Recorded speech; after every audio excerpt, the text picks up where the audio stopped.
بسم اللہ الرحمن الرحیم۔ السلام علیکم دوستو، یاجوج ماجوج اصل میں کون ہیں؟ ان کی شکل و صورت کیسی ہوگی اور وہ کہاں سے نکلیں گے؟ یہ ایسے سوالات ہیں کہ جن کے بارے میں بہت کم لوگ جانتے ہیں۔ آج کی ویڈیو میں ہم آپ کو بتائیں گے کہ اصل میں یاجوج ماجوج کون ہیں، ان کی شکل و صورت کے بارے میں بھی آپ کو بتائیں گے اور یہ بھی بتائیں گے کہ وہ کہاں سے نکلیں گے، کب نکلیں گے اور وہ کون سی جھیل ہے جس کا وہ سارا پانی پی جائیں گے۔ اس کے علاوہ یاجوج ماجوج کی ہلاکت کیسے ہوگی یہ بھی ہم آپ کو بتائیں گے، لہٰذا آپ نے ویڈیو کو سکپ نہیں کرنا اور آخر تک ضرور دیکھنا ہے تاکہ آپ یاجوج ماجوج کے بارے میں اصل حقائق جان سکیں جو قرآن و حدیث سے اخذ شدہ ہیں۔ دوستو، سب سے پہلے آپ کو یہ بتاتے ہیں کہ یاجوج ماجوج فی الحقیقت کون ہیں اور ان کا شجرہ نسب کیا ہے۔ دوستو، یاد رہے کہ قرآن پاک میں یاجوج ماجوج کے تذکرے سے معلوم ہوتا ہے کہ دو افراد کی جنگی سربراہی میں ایک بڑا لشکر موجود ہوگا۔ ان کی اصل حقیقت کے حوالے سے چند احادیث بھی ملتی ہیں جس سے معلوم ہوتا ہے کہ یہ حضرت آدم کی اولاد میں سے ہیں۔ اس بارے میں چند احادیث ملاحظہ فرمائیں، اس کے بعد ان احادیث کی روشنی میں تفصیلی تذکرہ کریں گے۔ حضرت ابن عمر رضی اللہ تعالی عنہ سے روایت ہے کہ رسول اللہ صلی اللہ علیہ وآلہ وسلم نے فرمایا، یاجوج ماجوج بنی آدم سے ہیں اور اگر انہیں چھوڑا تو یہ لوگوں کی معیشت تباہ کر دیں گے، اور ان میں سے کوئی آدمی اس وقت نہیں مرتا جب تک اپنی 1000 یا اس سے زیادہ اولاد نہ دیکھ لے، اور ان کے ساتھ 3 اور اقوام بھی ہیں، طاویل، تاریس اور منسک۔ آپ کو بتاتے چلیں کہ یہ حدیث حافظ ابن کثیر کے نزدیک ضعیف ہے، لیکن اس میں ان کی عمر اور قبیلوں کا تذکرہ موجود ہے۔ بعض علماء یاجوج ماجوج کو تو اصلاً حضرت آدم کی اولاد قرار دیتے ہیں مگر ہوا سے نہیں۔ اس ضمن میں وہ کعب احبار کا ایک قول بیان کرتے ہیں جس کو حافظ ابن کثیر نے انتہائی غریب اور عقلاً و نقلاً ناقابل قبول کہا ہے۔ وہ قول یہ ہے، کعب احبار فرماتے ہیں کہ حضرت آدم کو احتلام ہوا اور ان کا مادہ منویہ مٹی میں مل گیا، اس پر انہیں افسوس ہوا، اس مادے سے یاجوج ماجوج پیدا ہوئے، لہٰذا باپ کی طرف سے یہ انسانوں سے ہیں اور ماں کی طرف سے نہیں۔ لیکن دوستو، ابن کثیر اس قول پر شدید تنقید کرتے ہیں اور لکھتے ہیں، یہ انتہائی غریب قول ہے، نیز اس کے متعلق عقلاً و نقلاً بھی کوئی دلیل نہیں، اور اس ضمن میں اہل کتاب کی بیان کردہ روایات ناقابل اعتماد ہیں۔ دوستو، حافظ ابن حجر نے اس قول کے بارے میں یہ کہا ہے کہ سلف میں سے ہم نے کعب احبار کے سوا کسی سے یہ نہیں پایا، اور ایک مرفوع حدیث بھی اس بات کی تردید کرتی ہے جس میں مذکور ہے کہ یاجوج ماجوج نوح کی اولاد سے ہیں اور نوح تو ہوا کی اولاد تھے۔ تو اس قول سے یہ بات عیاں ہوئی کہ یاجوج ماجوج آدم کی اولاد اور نوح علیہ السلام کی نسل سے تعلق رکھنے والی بشری مخلوق ہی ہیں۔ دوستو، یہ تھا تذکرہ اور علماء کی آراء اس بارے میں کہ یاجوج ماجوج اصل میں ہیں کون۔ چلیے اب آپ کو بتاتے ہیں کہ یاجوج ماجوج کی کیفیت اور ان کی شکل کیسی ہے اور یہ کن صفات سے متصف مخلوق ہیں، ان کی تعداد کتنی ہے اور اس وقت کہاں ہیں اور ان کی مصروفیات کیا ہیں۔ دوستو، یہ تمام تر بحث انتہائی دلچسپ اور اہمیت کی حامل ہے، لہٰذا آپ نے غور سے اس تذکرے کو سمجھنا ہے۔ مجمع زوائد میں ام حبیبہ رضی اللہ تعالی عنہا نے روایت کیا ہے، رسول اللہ صلی اللہ علیہ وآلہ وسلم نے ان کی کیفیت یوں بیان فرمائی ہے، ان کے چہرے چوڑے، آنکھیں چھوٹی اور سر کے بال مائل باسرخی ہوں گے، ہر ٹیلے سے چڑھتے دوڑتے آئیں گے، گویا ان کے چہرے تہ بتہ کسی ڈھال کی طرح چپٹے ہوں گے۔ دوستو، آپ کو بتاتے چلیں کہ یاجوج ماجوج کی بعض ظاہری صفات کا تذکرہ حافظ ابن حجر نے بھی کیا ہے۔ ان صفات میں یاجوج ماجوج کو 3 اقسام کا بتایا گیا ہے، جن میں ایک قسم لمبے قد کاٹ کے لوگوں کی جو صنوبر کے درخت کی مانند ہوں گے، دوسری قسم 4 ہاتھ مربع معلوم ہوتی ہے، اور ایک ایسی کیفیت و قسم کے ہوں گے جو اپنے کانوں کو اپنے نیچے بچھا کر اور دوسرے کان کو اوپر اوڑھ کر سو جائیں گے۔ نیز اس قسم کے متعلق یہ بھی ملتا ہے کہ ان کا طول 1 یا 2 بالشت ہوگا اور ان میں سب سے لمبا 3 بالشت تک کا ہوگا۔ لیکن دوستو، یہ سب روایات ضعیف ہیں۔ حافظ ابن کثیر نے ایسی باتوں کو خواہ مخواہ کا تکلف اور بلا سند قرار دے کر رد کر دیا ہے۔ وہ النہایہ میں یوں لکھتے ہیں، جس نے بغیر علم کے ہی ایسی بات کہہ ڈالی، اس نے خواہ مخواہ تکلف کیا اور ایسی بات کہی جس کی کوئی دلیل نہیں۔ بلکہ حدیث میں تو یہ وارد ہوا ہے کہ ان کا ہر شخص اپنی نسل کے 1000 انسان دیکھے بغیر نہیں مرے گا۔ اور پھر صحیح روایات میں تو ان کے انتہائی طاقتور ہونے کا تذکرہ بھی ملتا ہے کہ جن کے مقابلے کی سکت خود حضرت عیسیٰ علیہ السلام کو بھی نہ ہوگی، اور یہ ان کی بد دعا سے مریں گے۔ لہٰذا اتنی مضبوط قوم کا 1 یا 2 بالشت ہونا عقلاً بعید از قیاس ہے۔ البتہ یہ بات سوچنے کی ہے کہ یاجوج ماجوج کس قدر شر اور فساد مچائیں گے، اور ان کی طاقت اور قوت اتنی ہوگی کہ آن واحد میں انسانی بستیوں کو پیوند خاک کر ڈالیں گے۔ دوستو، یہ تھا تذکرہ یاجوج ماجوج کی شکل و صورت کے حوالے سے۔ اب بات کرتے ہیں ان کی کیفیات اور ان کی مصروفیات کے بارے میں، اور ان کی تعداد کے بارے میں روایات بھی آپ کو بتائیں گے۔ دوستو، یاد رہے کہ یاجوج ماجوج آج کل صدِ ذوالقرنین میں مسلسل سوراخ کرنے اور اسے منہدم کرنے کے عمل میں مشغول و مصروف ہیں۔ اس ضمن میں چند احادیث صحیح ملاحظہ فرمائیں۔ حضرت ابو ہریرہ رضی اللہ تعالی عنہ سے مروی ہے کہ اللہ کے رسول صلی اللہ علیہ وآلہ وسلم نے ارشاد فرمایا، پھر وہ دیوار توڑ کر لوگوں پر نکل آئیں گے، سارا پانی پی جائیں گے، لوگ قلعہ بند ہو جائیں گے، تو وہ یاجوج ماجوج اپنے تیر آسمان کی طرف پھینکیں گے، جنہیں اللہ تعالیٰ خون لگا کر نیچے پھینکیں گے، تو وہ کہیں گے ہم نے آسمان والوں پر بھی غلبہ پا لیا ہے جس طرح ہم اہل زمین پر غالب ہیں۔ اسی طرح حضرت نواس بن سمان سے مروی ہے کہ اللہ کے رسول صلی اللہ علیہ وآلہ وسلم نے ارشاد فرمایا، پھر اللہ تعالیٰ یاجوج ماجوج کو نکال دیں گے اور ہر وہ ٹیلے سے بھاگتے ہوئے آئیں گے، ان کے اگلے افراد بحیرہ تبریہ سے گزریں گے تو اس کا سارا پانی پی جائیں گے، اور ان کے آخری افراد وہاں سے گزریں گے تو کہیں گے کہ کبھی یہاں پانی ہوا کرتا تھا، اور حضرت عیسیٰ علیہ السلام اور ان کے ساتھی محصور ہو جائیں گے، حتیٰ کہ بیل کا سر تمہارے موجودہ 100 دیناروں سے زیادہ قیمتی ہوں گے۔ دوستو، اسی حوالے سے حضرت عبداللہ بن مسعود رضی اللہ تعالی عنہ روایت کرتے ہیں کہ اللہ کے رسول صلی اللہ علیہ وآلہ وسلم نے ارشاد فرمایا، پھر یاجوج اور ماجوج نکلیں گے اور ہر ٹیلے سے دوڑتے ہوئے آئیں گے، وہ ان لوگوں کے شہروں کو روند ڈالیں گے، ہر چیز کو تباہ و برباد کر دیں گے، جس پانی سے گزریں گے اسے پی جائیں گے، پھر لوگ میرے پاس یعنی عیسیٰ کے پاس شکایت لے کر آئیں گے، تو میں اللہ تعالیٰ سے یاجوج ماجوج کے لیے بد دعا کروں گا، اور اللہ تعالیٰ ان سب کو ہلاک کر ڈالیں گے۔ آپ کو بتاتے چلیں کہ احادیث میں سر ذوالقرنین میں سوراخ ہونے کا تذکرہ بھی ہے، جیسا کہ روایت ہے کہ حضرت زینب بنت جحش رضی اللہ تعالی عنہ فرماتی ہیں کہ اللہ کے رسول صلی اللہ علیہ وآلہ وسلم نے ارشاد فرمایا، عربوں کے لیے اس شر سے تباہی ہے جو قریب آ چکا ہے۔ آج یاجوج ماجوج کی دیوار میں اتنا سوراخ ہو چکا ہے، آپ نے اپنے انگوٹھے اور انگشت شہادت ملا کر اشارہ کیا۔ دوستو، یاد رہے کہ یاجوج ماجوج تعداد میں بھی کثیر ہوں گے، جیسا کہ حضرت ابو سعید خدری رضی اللہ تعالی عنہ نے بیان کیا ہے کہ نبی کریم صلی اللہ علیہ وآلہ وسلم نے فرمایا کہ اللہ تعالیٰ قیامت کے دن فرمائے گا، اے آدم علیہ السلام عرض کریں گے، میں اطاعت کے لیے حاضر ہوں، مستعد ہوں، ساری بھلائیاں صرف تیرے ہی ہاتھ میں ہیں۔ اللہ تعالیٰ فرمائے گا، جہنم میں جانے والوں کو لوگوں میں سے الگ نکال لو۔ حضرت آدم علیہ السلام عرض کریں گے، اے اللہ، جہنمیوں کی تعداد کتنی ہے؟ اللہ تعالیٰ فرمائے گا کہ ہر 1000 میں 999۔ اس کی ہولناکی اور وحشت سے بچے بوڑھے ہو جائیں گے اور ہر حاملہ عورت اپنا حمل گرا دے گی۔ اس وقت تم خوف و دہشت سے لوگوں کو مدہوشی کے عالم میں دیکھو گے، حالانکہ وہ بے ہوش نہ ہوں گے، لیکن اللہ کا عذاب بڑا ہی سخت ہوگا۔ صحابہ نے عرض کیا، یا رسول اللہ صلی اللہ علیہ وآلہ وسلم، وہ ایک شخص ہم میں سے کون ہوگا؟ حضور صلی اللہ علیہ وآلہ وسلم نے فرمایا کہ تمہیں بشارت ہو، وہ ایک آدمی تم میں سے ہوگا اور 1000 دوزخی یاجوج ماجوج کی قوم میں سے ہوں گے۔ پھر حضور صلی اللہ علیہ وآلہ وسلم نے فرمایا، اس ذات کی قسم جس کے ہاتھ میں میری جان ہے، مجھے امید ہے کہ تم امت مسلمہ تمام جنت والوں کے 1/4 ہوں گے۔ پھر ہم نے اللہ اکبر کہا تو آپ صلی اللہ علیہ وآلہ وسلم نے فرمایا کہ مجھے امید ہے کہ تم تمام جنت والوں کے 1/3 ہوگے۔ پھر ہم نے اللہ اکبر کہا، پھر آپ صلی اللہ علیہ وآلہ وسلم نے فرمایا کہ مجھے امید ہے کہ تم جنت والوں کے آدھے ہوگے۔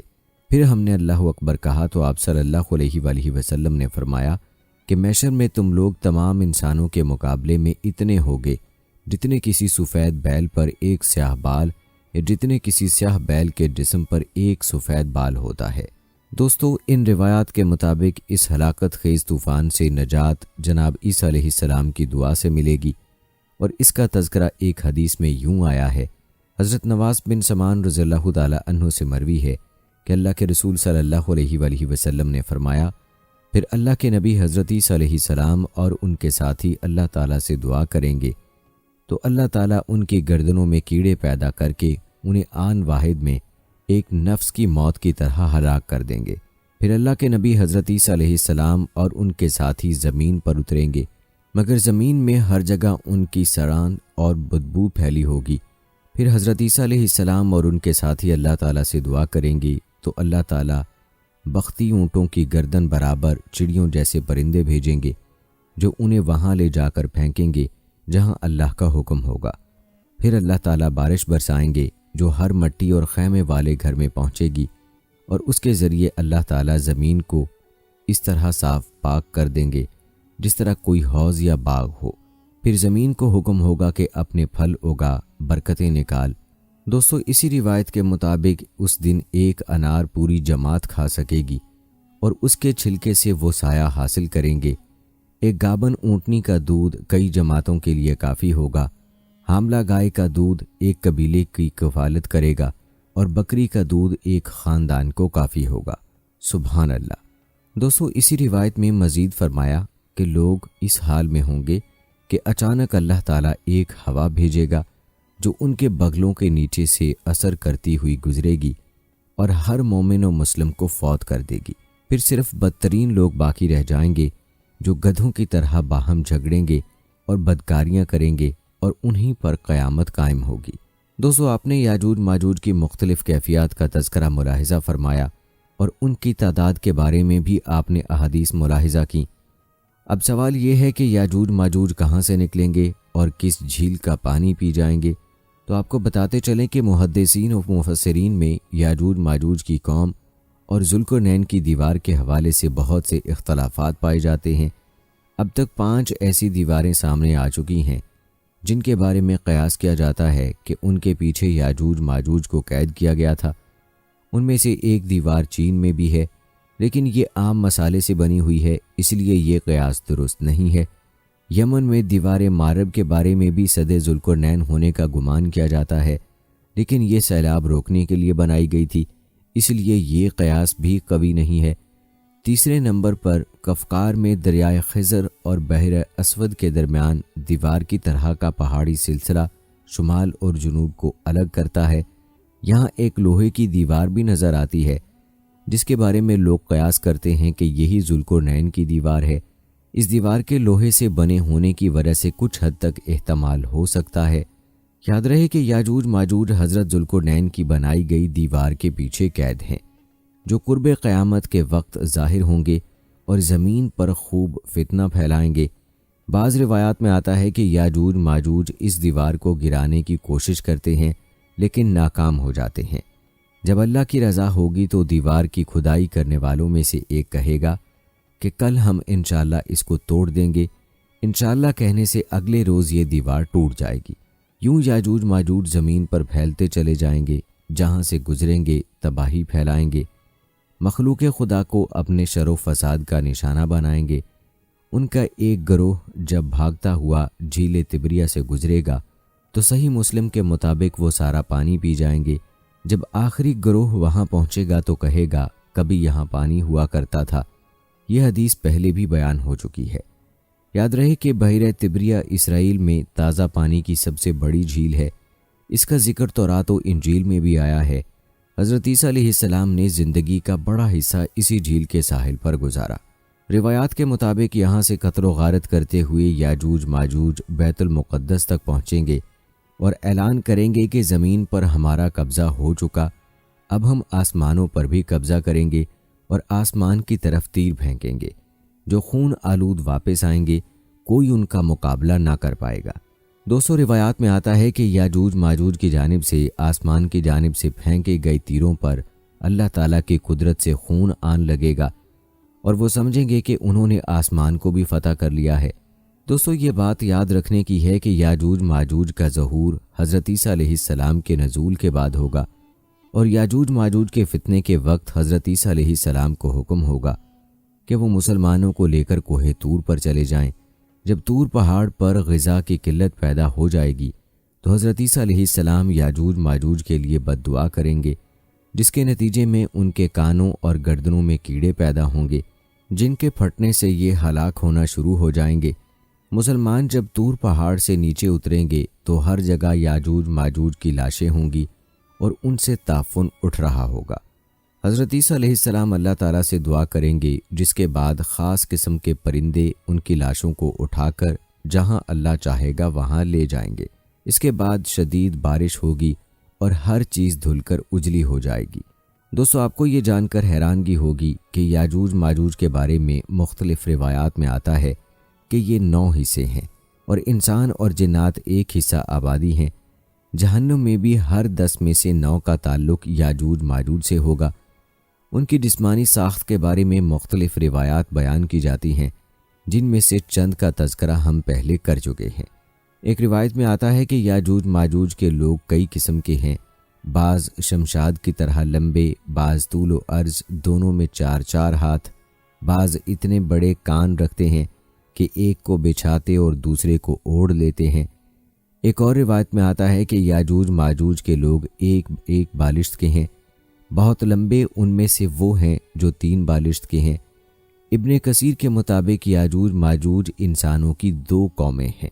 دوستو جہاں تک قرآن مجید میں یاجوج ماجوج کے تذکرے کا تعلق ہے تو اس کا تفصیلی ذکر اور ذوالقرنین کی جانب سے دیوار کی تعمیر کا ذکر سورہ کہف میں ملتا ہے۔ جیسا کہ ارشاد باری تعالیٰ ہے، وہ ذوالقرنین بادشاہ پھر ایک سفر کے سامان میں لگا، یہاں تک کہ جب وہ 2 دیواروں یعنی پہاڑوں کے درمیان پہنچا، جن کے پیچھے اس نے ایک ایسی قوم کو پایا جو بات سمجھنے کے قریب بھی نہ تھی۔ انہوں نے کہا، اے ذوالقرنین، یاجوج ماجوج اس ملک میں بڑے بھاری فسادی ہیں، تو کیا ہم آپ کے لیے کچھ خرچ کا انتظام کر دیں، بشرطیے کہ آپ ہمارے اور ان کے درمیان ایک دیوار بنا دیں۔ اس نے جواب دیا کہ میرے اختیار میں میرے رب نے جو رکھا ہے وہی بہتر ہے، تم صرف قوت و طاقت سے میری مدد کرو، میں تمہارے اور ان کے درمیان ایک دیوار بنا دیتا ہوں۔ تم لوہے کی چادریں لا دو۔ یہاں تک کہ جب ان دونوں پہاڑوں کے درمیان دیوار برابر کر دی تو حکم دیا کہ آگ تیز جلاؤ، حتیٰ کہ جب لوہے کی ان چادروں کو بالکل آگ کر دیا تو کہا کہ میرے پاس پگھلا ہوا تانبا لاؤ جو اس پر ڈال دوں۔ بس نہ تو ان میں سے اس دیوار کے اوپر چڑھنے کی طاقت تھی اور نہ اس میں کوئی سوراخ کر سکتے تھے کہ یہ سب میرے رب کی مہربانی ہے۔ ہاں جب میرے رب کا وعدہ آئے گا تو وہ اسے زمین بوس کر دے گا، بے شک میرے رب کا وعدہ سچا اور برحق ہے۔ اس دن ہم انہیں آپس میں گڈمڈ ہوتے ہوئے چھوڑ دیں گے اور سور پھونک دیا جائے گا، پس سب کو اکٹھا کر کے ہم جمع کر لیں گے۔ دوستو اسی طرح ان کے دوبارہ ظہور کی خبر سورہ انبیاء میں بھی دی گئی ہے۔ ارشاد ہے، یہاں تک کہ جب یاجوج ماجوج کھول دیے جائیں گے اور وہ ہر بلندی سے دوڑتے ہوئے آئیں گے اور سچا وعدہ قریب آنے لگے گا، یعنی قیامت یاجوج ماجوج کے بعد جلد ہی آ جائے گی۔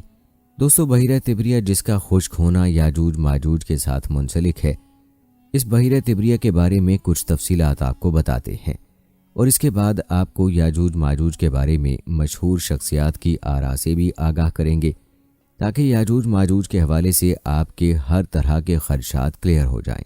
دوستو متعدد روایتوں سے پتہ چلتا ہے کہ بحیرہ تبریہ کا خشک ہو جانا خروج دجال کی ایک علامت ہے، جبکہ مصدقہ ذرائع کے مطابق کہا جاتا ہے کہ اسرائیل کی تبریہ جھیل میں پانی کی سطح بتدریج کم ہونے کی وجہ سے اس میں ایک جزیرہ نمودار ہو گیا ہے، جو روسی سیارچے کے زمینی تصاویر کی ویب سائٹ ینڈیکس اور میپ کویسٹ اور گوگل پر نظر آ رہا ہے۔ اسرائیلی حکومت اس کی سالانہ سطحی اتار چڑھاؤ کی تفصیلات شائع کرتی رہتی ہے۔ دوستو یاد رہے کہ مذہب اور تاریخ کی کتابیں اس بات سے بھری پڑی ہیں کہ روز محشر یا قیامت کی بڑی نشانیوں میں سے ایک اس جھیل کا خشک ہونا بھی ہے، اور نبی کریم صلی اللہ علیہ وآلہ وسلم بھی یہ بات فرما چکے ہیں۔ جیسا کہ آپ صلی اللہ علیہ وآلہ وسلم کی ایک روایت یوں منقول ہے، تمیم داری رضی اللہ تعالی عنہ سمندر کے جہاز میں ایک جزیرے کے کنارے جا لگے، بس وہ جزیرے میں داخل ہو گئے۔ وہاں ان کو ایک جانور ملا جو جاسوس تھا۔ وہ ایک بڑے قد کے آدمی کے پاس لے گیا جس کے دونوں ہاتھ گردن کے ساتھ بندھے ہوئے، دونوں زانوں سے ٹخنوں تک لوہے سے جکڑا ہوا تھا۔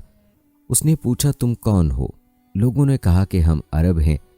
اس نے کہا کہ مجھے تبریہ کے بارے میں بتاؤ کہ اس میں پانی ہے۔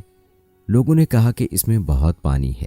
اس نے کہا کہ البتہ اس کا پانی عنقریب ختم ہو جائے گا۔ میں تم سے اپنا حال کہتا ہوں کہ میں مسیح ہوں۔ دوستو، یہ روایت دجال کے حوالے سے جو کہ ایک تفصیلی حدیث ہے، البتہ اس میں ایک نشانی جو دجال کے ظہور کی ہے وہ بحیرہ تبریہ کا خشک ہونا بھی ہے۔ دوستو، بعض روایتوں میں وارد ہے کہ اللہ تعالیٰ یاجوج ماجوج کو ظاہر کرے گا جو دوڑتے ہوئے تمام زمین میں آن کی آن میں پھیل جائیں گے۔ ان کی تعداد اتنی زیادہ ہوگی کہ جب ان کی پہلی جماعت بحیرہ تبریہ سے گزرے گی تو اس کا سارا پانی پی جائے گی۔ آپ کو بتاتے چلیں کہ بحیرہ تبریہ جہاں سے اسرائیل اپنے لیے پانی حاصل کرتا ہے خشک ہونے والا ہے۔ یہ لوط علیہ السلام کی قوم کو عبرتناک عذاب سے دوچار کیے جانے کے نتیجے میں وجود میں آنے والا سمندر بحیرہ مردار یا ڈیڈ سی بھی کہلاتا ہے اور بہت تیزی سے خشک ہو رہا ہے۔ اس کی سطح آب میں بھی غیر معمولی کمی واقع ہو رہی ہے۔ ماہرین کا خیال ہے کہ بحیرہ مردار 2050 سے بہت پہلے اپنا وجود کھو بیٹھے گا۔ ان گڑھوں کی تعداد 1990 میں صرف 40 تھی، تاہم اب صرف مقبوضہ فلسطین کی جانب والے ساحل پر 300 گڑھے بن چکے ہیں، جس سے اسرائیل کو سخت پریشانی لاحق ہے۔ اس کی ہر ممکن کوشش ہے کہ اس کے سمندر خشک نہ ہوں، اس لیے نہر سوئز سے ایک رابطہ نہر بحیرہ مردار تک کھودی جا رہی ہے۔ واضح رہے کہ بحیرہ احمر بحیرہ مردار سے 400 میٹر اونچا ہے۔ رابطہ نہر کے علاوہ بحیرہ احمر یا بحیرہ کلزم کو بحیرہ مردار کے ساتھ پائپ لائن کے ذریعے جوڑنے کا منصوبہ ہے۔ اس منصوبے کو RSDSD منصوبہ کہتے ہیں۔ اس منصوبے پر اربوں ڈالر خرچ ہوں گے۔ البتہ سائنسدانوں کا کہنا ہے کہ بحیرہ مردار ماحولیاتی تبدیلی کی وجہ سے تیزی سے خشک ہو رہا ہے۔ دوستو، آپ کو بتاتے چلیں کہ یہ جھیل اس سے قبل بھی تاریخ میں خشک ہو چکی ہے، تاہم اس کا خشک ہونا تاریخی اہمیت کے حامل کسی واقعے کا پیش خیمہ رہی ہے۔ جیسا کہ آپ صلی اللہ علیہ وآلہ وسلم کی ولادت کے عجیب واقعات میں یہ واقعات بھی روایت کیے گئے ہیں کہ آپ صلی اللہ علیہ وآلہ وسلم کی ولادت کے وقت کسریٰ کے محل میں زلزلہ آیا اور اس کے 14 کنگرے گر پڑے اور بحیرہ تبریہ فوراً خشک ہو گیا اور فارس کا آتش کدہ بجھ گیا جو 1000 سال سے مستقل روشن تھا اور کبھی نہ بجھتا تھا۔ دوستو، یہ تھا تذکرہ اور تفصیل بحیرہ تبریہ کے حوالے سے۔ آپ کو بتاتے چلیں کہ یاجوج ماجوج کے تذکرے میں شغف مغرب کی بھی بڑی اہمیت ہے۔ یہ کیا ہے اور یاجوج ماجوج کے ساتھ ان کے شغف کے کیا شواہد تاریخ میں موجود ہیں، آئیے اس بارے میں مختصر تفصیل آپ کو بتاتے ہیں۔ دوستو، لفظ میک یا مک مطابق عربی ابن کے استعمال کیا جاتا ہے، چنانچہ گاگ میک گاگ کے معنی جوج ابن جوج بھی لیے گئے ہیں، جیسا کہ غالیگ زبان میں عیسیٰ میک مریم بولا جاتا ہے۔ ذرائع بتاتے ہیں کہ البیون یعنی قدیم لندن کے پرانے شاہ بلود کے 2 درخت جنہیں اب تک یاجوج ماجوج کہا جاتا ہے اور انگلستان ہی میں ایک علاقہ ڈھلوانے ماجوج کے نام سے موجود ہے، اور 16 اور 17 صدیوں میں انگلستان کے علاقے کیمبرج میں یاجوج ماجوج کے نام سے مقابلے ہوتے رہے ہیں۔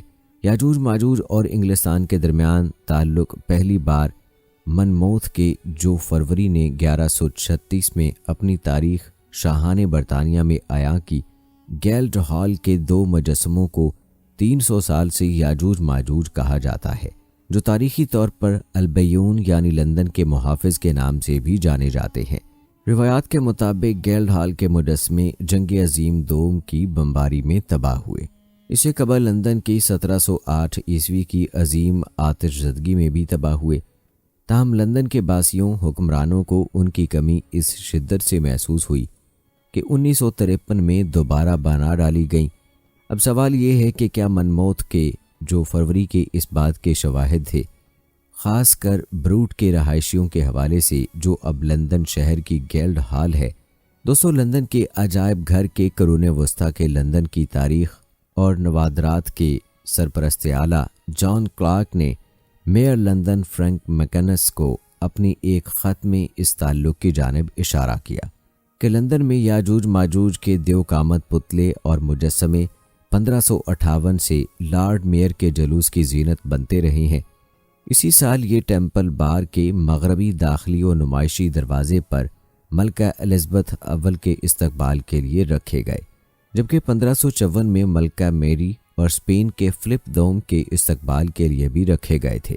جینیفر ویسٹوڈ کی لندن شہر کی تاریخ کی کتاب البیون، جو لندن کا پرانا نام A Guide to Legendary London کے مطابق لندن میں یہ مجسمے 5 صدیوں سے شہری جلوسوں میں ظاہر ہوتے رہے ہیں۔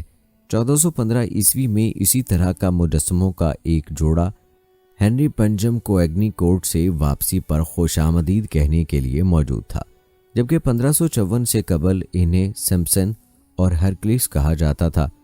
تاہم ٹوڈر کے زمانے میں البیون یا لندن کے پرانے قصے سامنے آنے لگے اور انہی میں یاجوج ماجوج یاجوج ابن جوج کا قصہ بھی تھا۔ دوستو، بیان کیے گئے بالا تاریخی حوالوں سے لندن اور یاجوج ماجوج کا کسی درجے تعلق ظاہر ہوتا ہے، جبکہ بائبل اور دیگر کتب میں ان کا ذکر خیر نہ تھا، بلکہ عبرت اور تنبیہ کے لیے ان کا ذکر آتا رہا۔ پھر کیا وجہ تھی کہ لندن کے امراء اور باسی یاجوج ماجوج کی محبت کا شکار تھے، جو آج تک چلی آ رہی ہے؟ دوستو، اس کے علاوہ ابتدائی 19ویں صدی میں کچھ حاسدی راہبوں نے نپولین کے روس پر حملے کو یاجوج اور ماجوج کی جنگ کے طور پر سمجھا، لیکن جیسے جیسے صدی گزرتی گئی اور مغرب نے سیکولر نظریہ فکر اپنانا شروع کیا، معادی توقعات گھٹتے گئے۔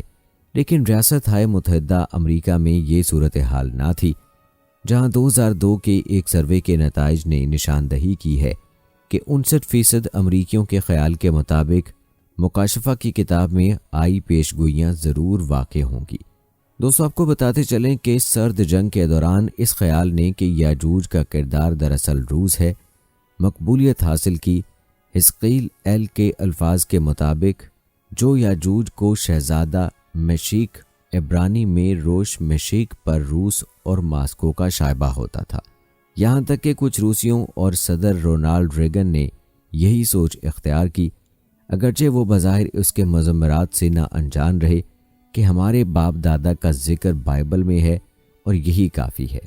آپ کو بتاتے چلیں کہ سرد جنگ کے بعد کچھ ہزار پسند اب بھی یاجوج کی شناخت روس کے طور پر کرتے ہیں، لیکن وہ اب اس کے اتحادیوں پر زور دینے کی کوشش کرتے ہیں، جن میں قابل ذکر ایران ہے، جبکہ زیادہ مستعد تند خو لوگوں کے لیے اسرائیل میں یہودیوں کی واپسی کے ساتھ آرمیجڈون کے لیے الٹی گنتی شروع ہو چکی، جس کے بعد مزید نشانیاں آخری مارکے کی جانب اشارہ کر رہی ہیں، بشمول جوہری ہتھیار، یورپی انضمام، اسرائیل کا قبضہ یروشلم اور امریکہ کی افغانستان اور خلیج فارس میں جنگیں ہیں۔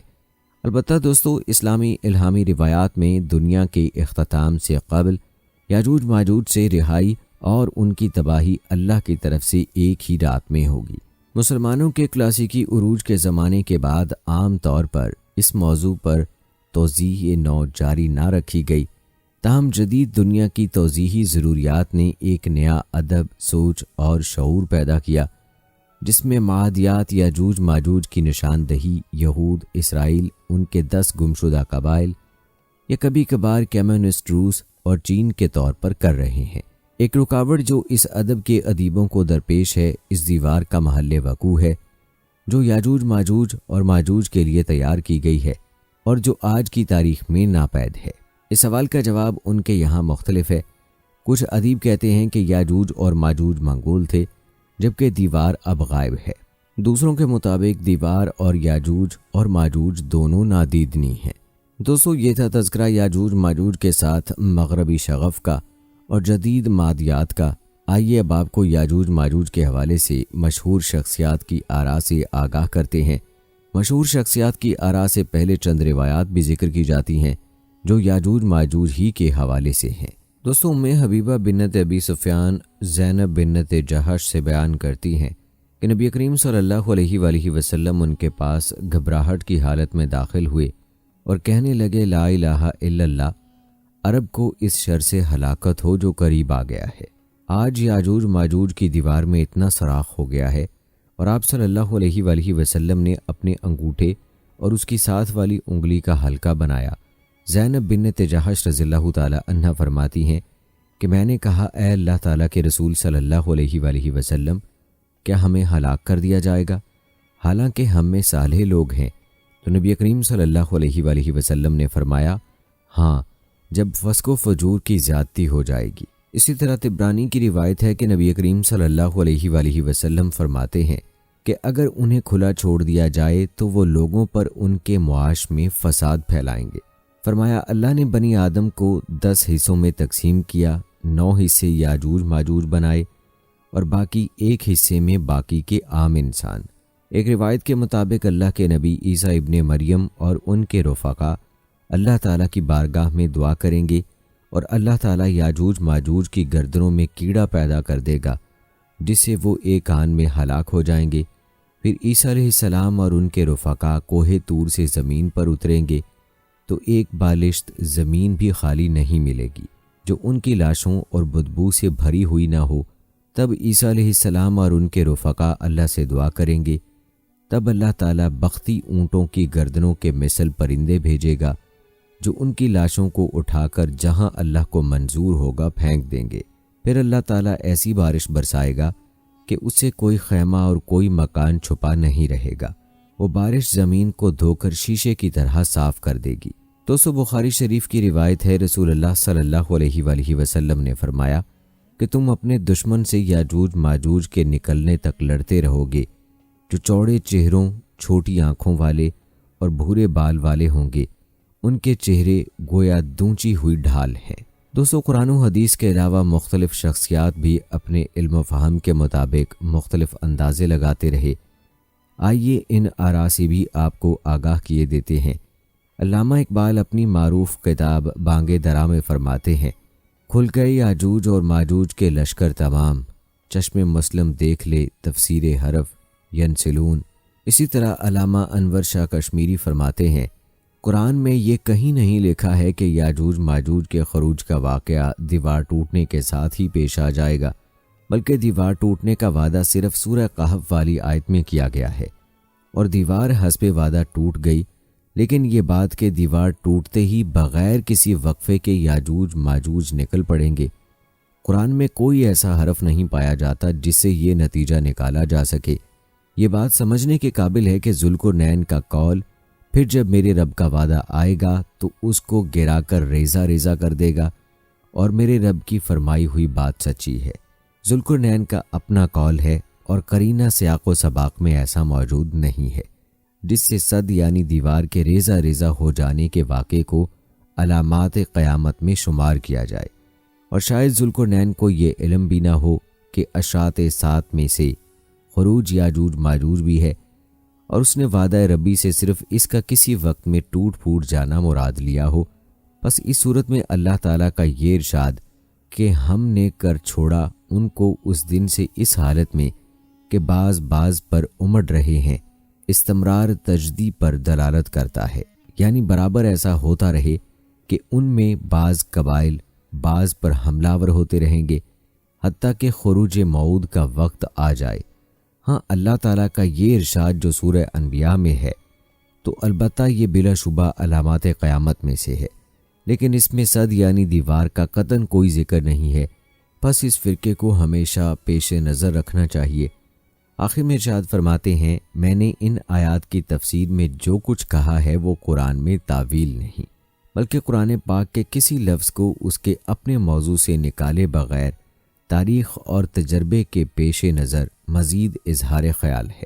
دوستو، یہ انور شاہ کشمیری کی رائے تھی۔ اس کے علاوہ مولانا اشرف علی تھانوی رحمۃ اللہ علیہ اپنے ملفوظات میں لکھتے ہیں، مولانا عبدالرشید احمد گنگوہی سے سنا ہے کہ یاجوج ماجوج کو تبلیغ ہو چکی ہے، اس لیے کہ حدیث شریف میں آیا ہے کہ رات بھر اس دیوار کو چاٹتے ہیں اور کھودتے ہیں جو ان کے درمیان حائل ہے۔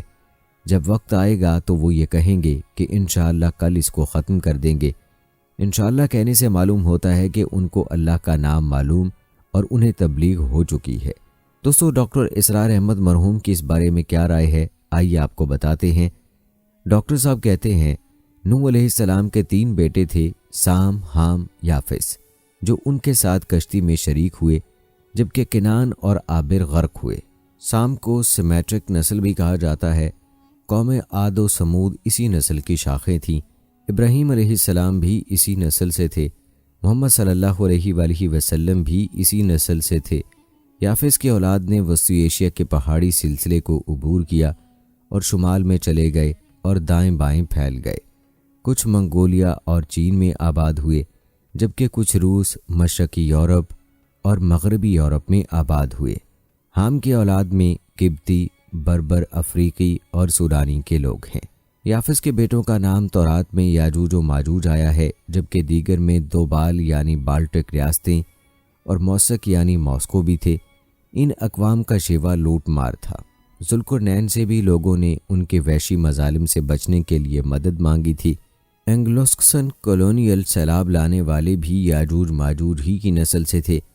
یہ ان کا پہلا سیلاب تھا جو دنیا بھر میں آیا۔ شمالی امریکہ، لاطینی امریکہ، افریقہ، جنوبی ایشیا، عرب کے کچھ علاقے، مشرقی بعید وغیرہ میں انہوں نے حکومت کی، تاہم اب بھی ارادوں کے ذریعے سے حکومت کر رہے ہیں۔ دوسرا سیلاب احوال قیامت میں آئے گا۔ مارکا، ہرمجڈون، مسیح علیہ السلام کے نزول اور یہودیت و مسیحیت کے اختتام کے بعد یہ وہی لوگ ہیں، جبکہ حدیث میں ذوالقرنین کی دیوار میں سوراخ کا ذکر آیا ہے۔ یہ سیلاب دوبارہ جو آئے گا یہ مشرق کی طرف سے آئے گا۔ چین یا وسطی ایشیا آرمجڈون کی بڑی جنگ میں یہ لوگ حصہ نہیں لیں گے، جس میں یورپ اور مشرق وسطی، یہودی، مسلمان اور مسیحی آمنے سامنے ہوں گے۔ دوستو، ڈاکٹر اسرار احمد کی رائے آپ نے ملاحظہ کی۔ اب شیخ عمران حسین کی رائے آپ کو بتاتے ہیں۔ وہ لکھتے ہیں، قرآن کریم نے ایک نمایاں نشانی بتائی ہے جس سے نہ صرف یاجوج ماجوج کی رہائی کا علم ہو جائے گا، بلکہ یہ بھی معلوم ہو جائے گا کہ دنیا اس وقت یاجوج ماجوج کے کنٹرول میں ہے۔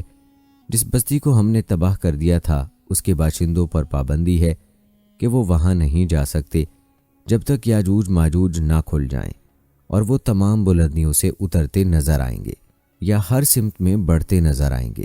جب یاجوج ماجوج رہا ہو جائیں گے اور ہر سمت میں چھا جائیں گے تو وہ لوگ جو عذاب سے تباہ کیے گئے تھے یعنی یہود دوبارہ لا کر اس بستی میں بسائے جائیں گے، اور ایسی بستی صرف ایک ہے جسے اللہ تعالیٰ نے تباہ کر دیا تھا اور جس کا تذکرہ یاجوج ماجوج کے ساتھ احادیث میں بھی مذکور ہے، اور وہ یروشلم ہے۔ سورہ انبیاء کی آیت 95-96 کسی خاص واقعے کو یاجوج ماجوج کے خروج کی ایک واضح نشانی کے طور پر پیش کرتی ہے، اور اس کا سمجھنا آج کے دور کے حالات کے تناظر میں نہایت ہی اہم اور ضروری ہے۔ یہ بات قابل توجہ ہے کہ سورہ بنی اسرائیل میں یہود پر اللہ تعالیٰ کے 2 بار عذاب کے نزول کے تذکرے کے بعد اس بات کی بھی آگے ان کو تنبیہ کی گئی ہے کہ اگر تم واپس ہو جاؤ گے تو ہم بھی واپس ہوں گے۔ اس پر اظہار خیال کے بعد سورہ انبیاء کی آیت 95 اور روک لگی ہوئی ہے اس آبادی پر جسے ہم نے ہلاک کر دیا کہ وہ نہ واپس لوٹیں، تاکہ جب کھول دیے جائیں یاجوج ماجوج اور ہر ڈھلاؤ سے وہ تیز رفتاری کے ساتھ نکلیں۔ دوستو، شیخ صاحب مزید لکھتے ہیں، یاجوج اور ماجوج کون ہیں؟ کیا وہ مضحکہ خیز مخلوق ہیں یا عام انسان ہیں؟ اس کا جواب دینے کے لیے ہمیں ایسے لوگوں کو ڈھونڈنا پڑے گا جن کے بارے میں کہا گیا ویل العرب، جن کا رسول صلی اللہ علیہ وآلہ وسلم کے زمانے سے عرب سے کوئی تعلق نہ ہو، بلکہ جن کا اب حد درجہ ارض مقدسہ سے لگاؤ ہو۔ ایسے لوگ تو صرف یورپی لوگ ہیں جنہوں نے رسول اللہ صلی اللہ علیہ وآلہ وسلم کے فوراً بعد صلیبی جنگیں شروع کر دیں۔ یہی یورپی لوگ کچھ خود کو مسیحی کہلواتے ہیں اور مسیحیت کا لبادہ اوڑھ رکھا ہے، جبکہ ارض مقدسہ ان کی صیونی تحریک کے سر پر سوار ہے، جو یورپی لوگوں کا کارنامہ ہے۔ انہی میں سے اب خود کو بنی اسرائیلی کہلواتے ہیں۔ صرف یہی 2 قومیں ہیں جن کے سر پر ارض مقدسہ کو آزاد کروانے کا شغف ہے۔ دنیا بھر میں کسی اور بر اعظم کے یہودی اور مسیحی یہ کام نہیں کر رہے، فقط یورپی یہود اور نصارہ، اور آخر میں ہمارے پاس جزیرہ برطانیہ ہے جو اب سیکولر اور لادین ہے، اور یہ 1917 کا بدنام زمانہ بلفور عہد نامہ استعمال کر رہا ہے، اور اس کا یہ نصب العین ہے کہ ارض مقدسہ میں قیام ارض الیہود کے لیے سرگردہ رہے، جو انتہائی عجیب بات ہے نصارہ کہلوانے والوں کے لیے۔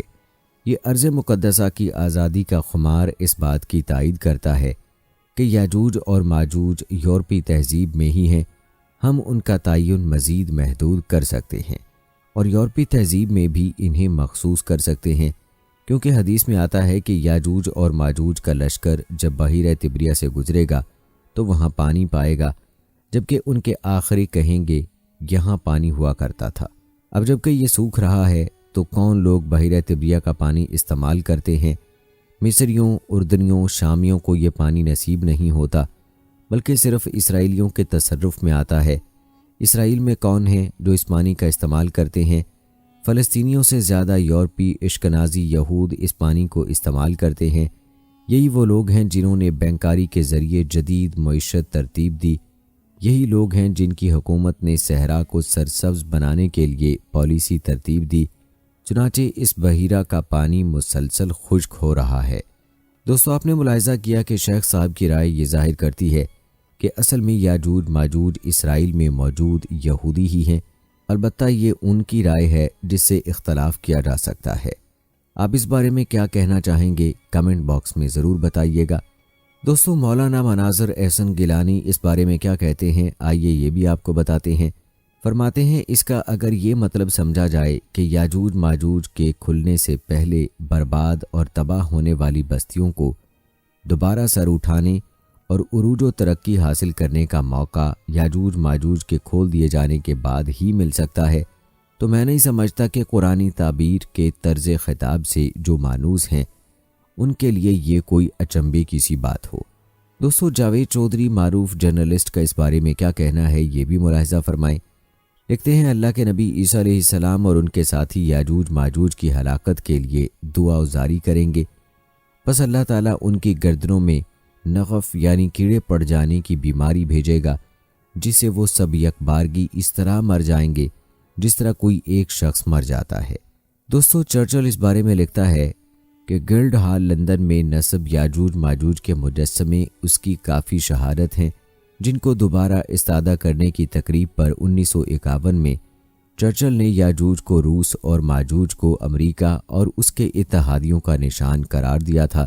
اسی طرح جارج واکر بش کہتا ہے، ریاستہائے متحدہ امریکہ کے سابق صدر جارج بش نے ایک اعلیٰ اور اہم یورپی اتحادی کو خفیہ فون پر راغب کرتے ہوئے امریکی فوجیوں کو عراق پر حملے کے خدائی مہم میں فرانسیسی فوجیوں کی مدد مانگی۔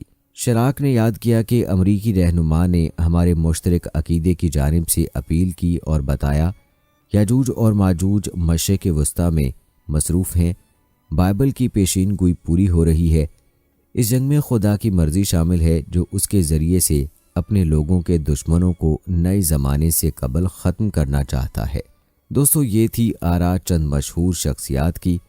آئیے اب آپ کو یہ بھی بتاتے ہیں کہ سد ذوالقرنین یعنی ذوالقرنین کی دیوار کے بارے میں کیا قیاسات کیے جاتے ہیں۔ اس حوالے سے 4 دیواروں پر قیاس کیا جاتا ہے۔ نمبر 1، دیوار چین۔ روایات کے مطابق یہ دیوار عیسیٰ بن مریم سے 235 سال قبل اینٹ اور پتھر سے بنائی تھی۔ نمبر 2، دیوار سمرقند۔ یہ دیوار سمرقند کے قریب بنائی گئی۔ اس کی بناوٹ میں لوہے کی چادروں اور اینٹوں کا استعمال کیا گیا، نہایت مستحکم اور بلند ہے، تاہم اس میں ایک دروازہ ہے اور قفل لگا ہوا ہے۔ خلیفہ معتصم نے خواب میں اس کو ٹوٹا ہوا دیکھا تو 50 آدمیوں کو تحقیق کے لیے بھیجا۔ یاد رہے کہ یہ دیوار جبل التیق کا درہ بند کرنے کے لیے بنائی گئی تھی۔ اس دیوار کو یمن کے حمیری بادشاہ نے بنایا تھا اور اسے اس کارنامے پر بہت فخر تھا۔ بعض علماء کا خیال ہے کہ یہی بادشاہ ذوالقرنین تھا۔ نمبر 3، دیوار تبت۔ یہ جگہ قدیم خراسان کا آخری کنارہ تھا جو 2 شمالی پہاڑوں کے درمیان بنائی گئی۔ اس جگہ سے ترک دھاوا کیا کرتے تھے۔ فضل بن یحییٰ برمقی نے دروازہ لگا کر اس کو بند کر دیا تھا۔ یہ دیوار بلا اتفاق وہ دیوار نہیں جو قرآن میں ذکر ہوئی، کیونکہ یہ نزول قرآن کے بعد تعمیر ہوئی۔ نمبر 4، دیوار آذربائیجان۔ یہ دیوار آذربائیجان کے سرے پر بحیرہ طبرستان کے کنارے پر جبل قبق کے گھاٹ کو غیر قوموں کی آمد و رفت کو بند کرنے کے لیے پتھر اور سیسے سے نوشروان نے بنائی تھی، اور یہ آذربائیجان اور آرمینیا کے 2 پہاڑوں کے درمیان واقع ہے۔ اور یہ دیوار اب تک قائم ہے۔ دوستو یہ بات تو واضح ہے کہ یہ دیوار بادشاہ ذوالقرنین نے تعمیر کی تھی۔ البتہ یہ دیوار کہاں ہے اس بارے میں اختلاف ہے اور حقیقت کا علم اللہ تعالیٰ ہی کو ہے۔ آپ کے پاس اس حوالے سے کوئی اہم معلومات اگر موجود ہوں تو کمنٹ میں ہمارے ساتھ اور ہمارے ناظرین کے ساتھ ضرور شیئر کریں۔ دوستو یہ تھے حقائق یاجوج ماجوج کے بارے میں جن کا تذکرہ ہم نے قرآن و حدیث کی روشنی میں کرنے کی کوشش کی ہے، اور اس کے علاوہ تاریخی روایات اور مشہور شخصیات کی آراء سے بھی آپ کو آگاہ کیا۔ امید ہے ہماری آج کی اس ویڈیو سے آپ کے علم میں اضافہ ضرور ہوا ہوگا، لہٰذا آپ سے گزارش ہے کہ اس ویڈیو کو شیئر بھی ضرور کیجیے گا تاکہ باقی لوگ بھی ان حقائق کے بارے میں جان سکیں۔ اللہ رب العزت سے دعا ہے کہ اللہ تعالی ہمیں ہر قسم کے فتنے سے محفوظ رکھے، آمین۔ دوستو جانے سے پہلے کمنٹ سیکشن میں اپنی رائے کا اظہار ضرور کریں اور بتائیں کہ آپ اگلی ویڈیو کون سے اسلامک ٹاپک پر دیکھنا چاہتے ہیں۔ آپ کی قیمتی رائے ہمارے لیے بہت اہمیت رکھتی ہے۔ ہم امید کرتے ہیں کہ آپ کو ہماری آج کی یہ ویڈیو ضرور پسند آئی ہوگی۔ اگر آپ کو ہماری آج کی یہ ویڈیو پسند آئی ہے تو اس کو لائک کریں۔ آخر میں آپ تمام لوگوں سے گزارش ہے کہ اگر آپ نے ابھی تک ہمارا چینل سبسکرائب نہیں کیا ہے تو ابھی سبسکرائب کر لیں، ساتھ میں بیل نوٹیفیکیشن کو بھی آن کر لیں تاکہ لیٹسٹ اپلوڈ ہونے والی ویڈیوز کا نوٹیفیکیشن آپ تک بر وقت پہنچتا رہے۔ مجھے اگلی ویڈیو تک اجازت دیں۔ اللہ حافظ۔